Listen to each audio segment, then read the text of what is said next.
Hey everyone, welcome back to the Growth Signal. I am so excited that you are ready to rethink how you are building customer relationships. And as you know, we have incredible guests who come on the show to tell us exactly what they think, their opinions, their experiences, and really help us reimagine, rethink, and rebuild those relationships with our customers. I'm really excited to introduce you to our guest today. Welcome to the show, Chad. Thank you so much, Alyssa. So happy to be here. Always happy to chat about customer success. Heck yeah. I want to hear more though, because one of the things we like to do with this show is open up with a hot take. So what is your hot take? Sure. I would say that my hot take is that the way that we've been thinking about the customer success manager role has fundamentally changed. I'm not going to say that the CSM is dead. That's just, too much. And I hate that sort of terminology, but I'd say that in the era that we're in, where we're seeing companies trying to go leaner, we're seeing companies that are, I'd say, in many ways trouble. Like there's their customers are asking for more.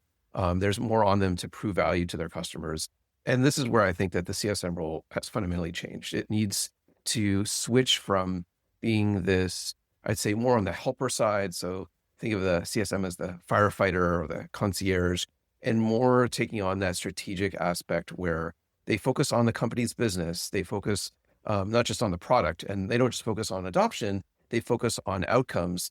And I'd say the last thing, which is not controversial, but the CSM is typically focused on their customers, and they really need to be thinking not only about their customers, but even more so about their company. And what I mean by that is not just their immediate team, but the greater business, and how to make sure that they're thinking about how do we make this sort of a longevity. It's, not thinking about profit and loss, but really thinking about their overall company, and how to help the greater company. I agree with you on a lot of those hot takes. And I think depending on your experience and your way in the world, that take is a little bit less hot or a little bit more hot depending on where you sit. So I come from more of like the sales side of the house. I've always worked in like pre-revenue, right? I'm pre-sale. And so for me, of course, you should be thinking about the company. And of course, you should be thinking about closing deals and driving outcomes. But historically, customer success, I like to describe them as like the reluctant participant in their own company. Like there's a little bit of, oh, I'm on your side, customer. My company, they suck. I'm on your side, right? Rather than really looking at being the true middleman and saying, I can make both things successful and help both sides find success. Yeah, I mean, I would say there's a lot of reps out there that are thinking about their quota as well. So I think it's like prevalent throughout, and I'd say like not all customer success people are like this, but I'd say that if you're looking to grow your career and you're looking to drive an impact, the people that are more short-sighted will be thinking about, well, this is the feature request that my customer needs, and I need this right now, or I'm not going to get my renewal. And really, what you should be thinking about is how do you make your case for that particular feature request? So, almost like a politician going around and trying to determine, okay, well, how many customers does this impact? How much dollars does this impact today in terms of retention? And how much more money can we unlock if we actually get this feature, implemented? So that's the difference. It's, I say, a different mentality, but similar to what you're saying. It's kind of expanding your view. And I'd say like even more so is that when it comes to conversations, and a lot of us fall into this trap. We go into a customer meeting and, we think about, okay, we're going to try to get them to use this part of our product, or they're not using this part of our product. Like, why are they not using it? And, I can't believe this customer. And it's almost like flipping it around to see like, okay, well, what do I want to achieve in this call? What's the purpose of this particular call? It's like, okay, I do want them to try and use these areas, but let's try and think of the customer almost as a hero in their journey and figure out, well, what is it that we need, to learn about them, and what's blocking them, and what does success actually mean for them? Because a lot of times our focus is like, we'll get them to use this feature, where their focus is like, I want to go home and like see my family, or I want to go to the bar tonight. So why am I even entertaining a call with you? So it's a different sort of mentality. And I'd say that the addition to that is becoming more efficient, and being able to focus more on the strategic elements. The CSM has to leverage more technology, and not even necessarily wait for their company to give them that technology. I think with some of the tools like today that we have with AI, I think that a lot of CSM should be really empowered to figure some of these things out themselves and to get really innovative. You mentioned a couple of different uh, skills, I'll call them in there. You mentioned that as a CSM, you have to figure out how to play the politics, right? Of how do you unlock and tell that. But you also talked about like storytelling and that storyteller's journey. So both of those in my mind are like actual skill sets you have to be able to navigate that political scene, right? I didn't have that Yes. skill when I first got into this. I've worked for small companies my whole life where I knew everyone, I knew their dog, I knew their kids, I knew everything about them. And then Yeah. I started doing some consulting for these huge companies and I accidentally stepped in like a political bear trap that I didn't even know existed because I had no idea that there were these games that were played in these enterprise companies. And so I learned real fast how to develop some political chops. But like what other skills do CSMs need in order to navigate their role, especially as that role is changing in the world of CSMs are now revenue drivers and that you're expected to hit certain quotas and now that AI is here to fundamentally maybe not take your job but change your job. Yeah, it's interesting. Like I'd say that it's not even at the enterprise. Like you can have a company of like 10 people and it's really a matter of like taking the time to meet your colleagues and really understand and what's going on with them. We talk about the CSM role, we talk about empathy and the need to kind of put yourself in your customer's shoes. But very rarely do we take the time to put ourselves in the shoes of people on other teams. And so one of the best pieces of advice that someone ever gave to me was they said, go and talk to colleagues in other functions like marketing and sales, and even like billing, and just say, how can I help you? And just by doing that, it really breaks down a lot of barriers because, as a sales rep, it's like, you really could help me. And you'd think that, oh, they might be asking you for a lot, but, just getting little anecdotes about your customers, what are some things that are working well? What's resonated with them? What's some sort of competitive advantage that you learned? So I think that that's like part of it is like trying to empathize with them, learn about them. But even something that you mentioned, like just having a chat like this, like you mentioned, you're from Iowa, but we didn't have a chance to like talk more, but like just getting to know the person a little bit more, learning about what what's going on in their lives, and then you sharing what's going on in your life as well. And it's funny because we do this almost instinctively with customers, but rarely do we take the time to do that internally. And so a lot of the times there is a lot of commonality in what people internally are trying to do, but you don't connect over it. And then it leads to like butting of heads. And, you don't want to call it like politics, but at the end of the day, like that's kind of what it is. And if you think about just putting that word aside and just think about like building personal relationships, you'd be surprised like what will come out of that because not only can you find out maybe that they're working on something similar or maybe they just weren't thinking about how you were thinking, but maybe there's some tooling or maybe there's some ideas that they have that could really benefit you. So, going back to like, AI and other technologies, a lot of the things that I'm learning about and thinking about doing, I'm actually learning, let's say, from an engineer, and saying, okay, you're doing that. Okay, that's really interesting. I didn't even think about it from that perspective. It's like, oh, I could, talking about storytelling, I could create a GPT, take a whole bunch of customer stories, put it into it, put in some playbooks, and then create some sort of mechanism that in a certain scenario, I could plug that scenario in and it can tell me, here are the things that's recommended. Here are some customer stories that you can leverage for that. So it's just a matter of like seeing how you can get help from other people rather than seeing them as a hindrance. Yeah, I politics is a dirty word in our world these days, but really at the end at the very beginning at its inception, politics was about connecting with people, understanding what they need and trying to advocate for that good, right? As what it was intended to be, not what it's become. But I you have a lot of things that you said in there where we can learn from people who don't necessarily work in our sphere. Mhm. I love to work with people who are curious, just generally curious, not like the thing you put on your resume, you're like, I'm very curious and I'm a great problem solver. But like the people who are generally want to know how it works, how it's made, and maybe not even understand how it connects yet. But I could see, in customer success working with an engineer, especially on AI, where they have their blind spots about AI because they maybe understand the technical aspects, we have our blind spots about AI because we only see, the parts of it that show up on our TikTok For You page or in the LinkedIn post that we, read last week. When you're thinking about connecting those conversations, those relationships and all the people in your orbit, how do you go about doing that though when we live in a Zoom first environment?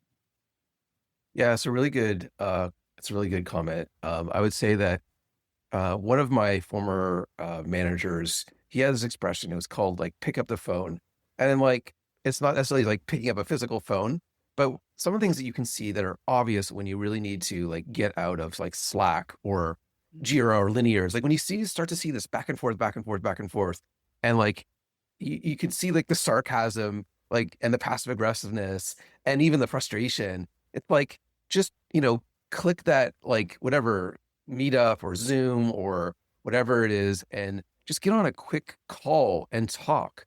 And I think that you have to sort of flip that switch where it's so easy just to write that message like you're on a call. But what I'd suggest is take a moment and say, okay, this has gone on long enough. I'm going to book time with this particular person, or I'm just going to stop what I'm doing and look to get on a call. And so I think a couple of things. Like one is you need to create space for yourself to allow for that, because if you have back to back to back to back to back, and you don't have a time to just jump on a call with somebody, then you could just get into this like spiral, like downward spiral of frustration. I think the other thing is that you need to plan ahead. So one of the things that I've talked about, and talk about my book in a bit, but this area around productivity. So in order to be productive and to be this more strategic CSM, you have to be planning ahead. You can't kind of go into a week and be like, all right, what am I doing? And then you see your calendar, it's like, oh, there's some blank spaces. Oh, I think I should talk to this customer. And the same kind of planning that you should go into determining which of your customers you should speak with, you should be doing the same thing internally and thinking about, okay, like I haven't spoke to this person in a little while. Maybe I'll book some time. I'll do like a coffee date, like a virtual coffee date or something like that. And so those are some of the things that you should be thinking about and planning ahead. And I think the other thing is that as I kind of moved on in my career, I used to do like the in-person, like kind of after work sort of things and get-togethers, and sometimes that's turned into like virtual stuff. And then, as I started to have kids, I started to skip these things. It's like, oh, I don't have time for this stuff. But one of the dumbest things I've ever done is that you should look for those kind of in-between cracks in time where you can meet up with your colleagues, you can build those social connections. And then that way, like, it doesn't become foreign when you reach out to somebody. I think the last thing is that as a leader, one of the best things I've ever done is set up these, what they're called. I use Geekbot, but it's like a Slack stand-up that we do weekly. And it's not the standard things like, what are you going to get done this week? And like, what are you going to get done next week? Or what did you get done this week? What are you going to get done next week? And I do that with my leaders, but with the individuals in the team, we ask them a couple of questions, and some of them are random. Number one is, what are you most proud of this week? So it gives a person the opportunity to talk about something they've accomplished, because everyone kind of focuses on the end goal, like NRR and GRR and renewals and all these things, but like it's all about making progress. So what are you proud about? Like, what did you do today, like this week? Maybe you connect with a client that you hadn't talked to in a while, or maybe you came up with a unique solution. And then the second thing is a random question. It's just like random personal questions, like what's your favorite sandwich, or who's a movie star that you met? And I think it's really important to learn about the different people and to do it virtually. And we learned all these things. This person was a semi-professional athlete. This person was like a cheerleader. This person's like first job was like at a charity. All these different things we didn't know about individuals, and it's these connections that we start to form. These informal connections, those are the things that really matter, and they gravitate and they pull people together. And one of the things, like if I look back at some of my past roles and even this role, is that people aren't just focused on, getting those clients to renew. They're focused on helping each other. And that's when you really create a strong culture. And these are some of the things. It's a lot of different rituals that you put in place to achieve that. There's two things that you said that I want to cut back to. First, I love your question about what are you most proud of? Because I feel like when I get on these Zoom calls, sometimes they're just so tactical. Like we're just talking about the measurable numbers. We've done our SMART goals and it's specific and it's measurable and it's actionable. But what you described there is something that's unquantifiable, right? It's something you're proud of. That's a feeling, not necessarily something you can. I mean, probably could tie it to a numerical quantitative metric, but what you're really asking there is to share something that you're feeling rather than something that necessarily can point to on paper. So I love that because it feels like you're being very intentional on connecting with the human side of us as employees rather than just the worker bee side. Yes. It's really important. I mean, one of my like kind of overall approaches to leadership is like, how can I help you advance in your career? And it doesn't matter if you want to move into another role or to another department, even another company, or even if you just want to be more proficient in your role. Um, that's important to me. And so knowing more about you as a person, that's going to help me. And when we're all busy, and here at Sienna, my team, I have people all over the world. I have people in Europe, I have people in Asia, I have people here in North America. And the only way for us to connect is really through some of these virtual things that we do. And you know, when we learn more about people, and the other people learn more about them, and they learn more about themselves, it starts to create something a little bit more special than, you're right, just like the normal, you know, what are your goals and like what have you accomplished? And I try and make our meetings more meaningful. Like we'll have a question that will center around something that's being discussed. And in these stand-ups, these virtual stand-ups, the other thing I ask them is, what's a blocker for you? What's a challenge for you? Or from 1 to 10, how are you feeling? Or what should we develop in our product that we'd be stupid not to? And all of these kind of create additional discussion points that I can look for trends and then bring them up in team meetings. And so I like a team meeting to have some sort of a discussion so that it's engaging. And it's not just like you said, like going through, updates, because we don't need a meeting for that. And in fact, like I Right. canceled a meeting last week because I didn't feel like there was enough, and I was ready for a discussion that I wanted to have. I didn't have all my data points together.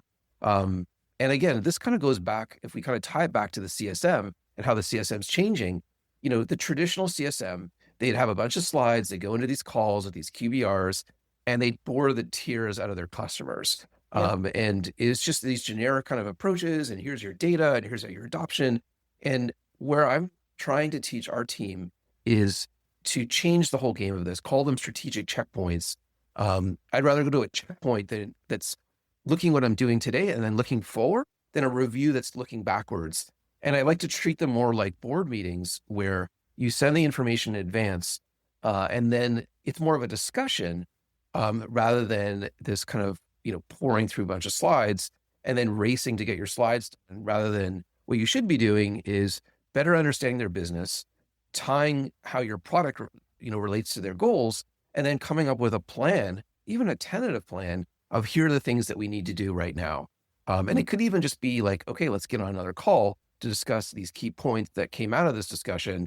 But a lot of times, again, it's like you just race to the end, you hope that you're done, and maybe you have a minute to say, okay, like, yeah, you should do this. Or you've given them like 20 things they need to do, which completely overwhelms them and misses the point.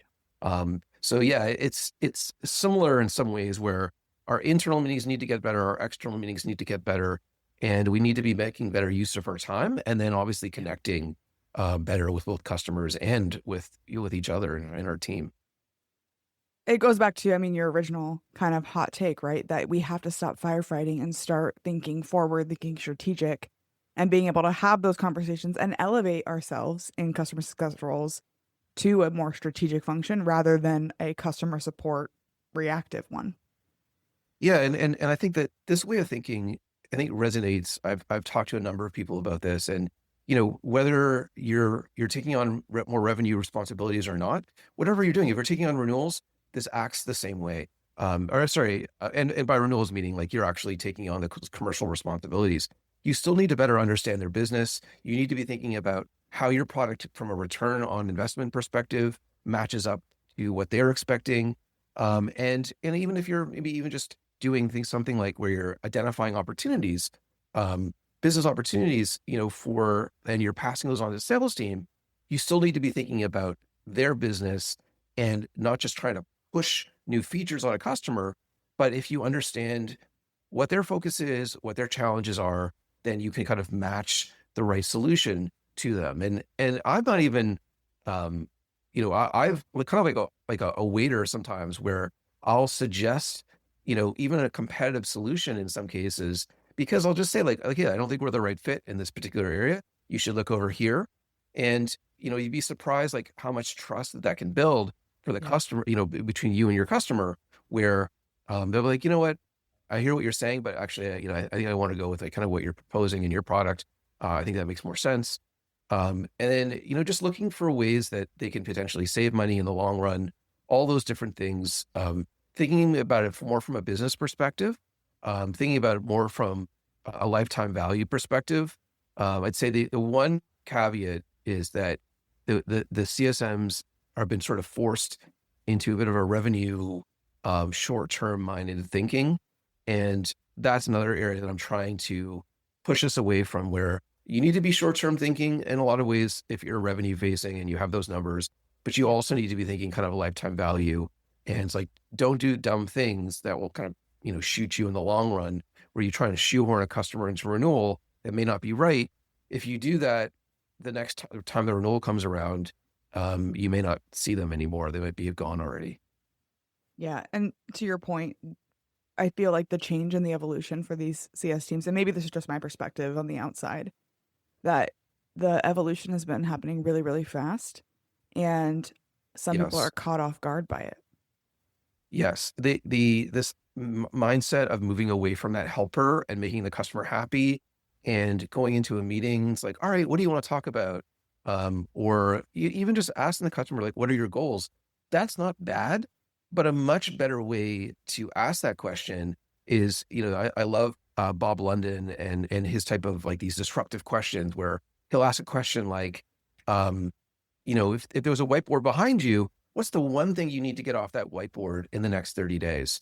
And it's just such a great question because you can always visualize like a whiteboard behind you if you don't have that.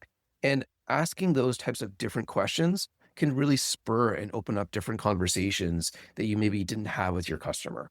One of the things that we're doing right now is, because retention is such a major focus, and just things are all over the place. We have, these things going on in our economy. I'll ask a question, and I have the team asking this, from 0 to 10, if you're renew tomorrow, like, what are the chances you're going to renew? And it's an awkward question to ask, but you could ask that question. You could ask like the NPS question, like from 1 to 10, would you refer us to friends or family and all the different things. But the renewal question is a really powerful question because depending on what the customer tells you, maybe they'll be like, I can't tell you that right now. That's an answer in itself. And if they give you a 7, it's like, okay, well, how do we get that higher? And so whatever's going on, whatever personal questions like you've been talking about, that like narrows it down and can really guide you to make sure that you're providing the right value for that customer to ensure that they maintain, a longer term relationship with you. I have a question it's not quite the same, but my renewal question. So I come from a research background, right? So research questions are my jam. Okay. So the question I love to ask people is, when it comes time for renewal, how likely am I to get the first shot at your business? Right? Oh, I'm I not like that. asking them to commit to a renewal. I'm literally just saying, hey, how likely am I to at least get the first shot? How likely am I going to be the first up to bat? And then they can say, oh, well, I really like you, but my boss is good friends with such and such competitor. So we're probably going to have to review them when the time comes, right? But I'm not necessarily asking them to commit to anything. I Right. have never had someone decline to answer that question, and that's how you know it's a good question. So, but I love the idea of having the courage to ask, because I think a lot of people are too afraid to even ask that question because they don't necessarily want the answer. Yeah, I mean, we're tracking that question now. Like, we have a custom object in our customer success platform, and we're measuring it, and then it goes to like we could use this Gecko board, which is kind of like a virtual dashboard. So it's something we measure and we look at, and it's even like comparing the CSMs how they're asking this question. So it's really important. And I'd say to your point, it's difficult to ask the first question, but the second question is even harder. So the second question, because sometimes like if you were to ask that question, I'd be like, yeah, like no problem, gonna renew. And it's like, okay, wait a minute. So you're telling me that like if your boss told you to look at this competitor, like you wouldn't look at. like, well, maybe I would. Like, maybe they're gonna send me some Yeah. swag, and actually, yeah, okay, I have a meeting coming up next week. So you cannot take the first answer. You have to dig deeper. And I think that that's another thing that you need to that's the transformation of the CSM, is really digging deeper, being comfortable, and not just being not again like being comfortable working within the product and hoping that, okay, they're doing these things in the product, that's going to translate into renewal and potentially like growth opportunities. It's Yeah. just not good enough. And to go back even maybe a little bit further, you really can't ask that question if you haven't built a rapport or a relationship with your customer. Because if I just Yes. come in and ask that question and all I've ever done is report to you on your usage analytics and your adoption, and then I go and ask that question, you'll be like, who are you to even ask me that? Right? Like there's got to be some human to Yes. human relationship built there. Yeah. So it's interesting because in my book, like I've defined customer success as this kind of equilibrium between trust and value. In order you can't deliver value if you haven't built a trusted relationship. And if you lose that trust, it doesn't matter how much value you're gonna like give to that customer, it's gonna be a hard time getting it back. If your product poops out and the customer like lose a lot of business or a lot more work comes their way, they lose a lot of time, like you've lost that trust, it's going to be really, really hard to get it back. And the CSM has to be thinking that way as well. Like in order for you to ask that tough question, just like you said, you have to have kind of built up that rapport. And so that, they are comfortable giving you that answer. Because it takes time. They can't just kind of give that answer right away. And so it is important to do that. So it's a really good point. You mentioned that you are working on a book. Tell us a little bit more about that. The book, the trust value relationship. What can people expect to learn if they grab a copy?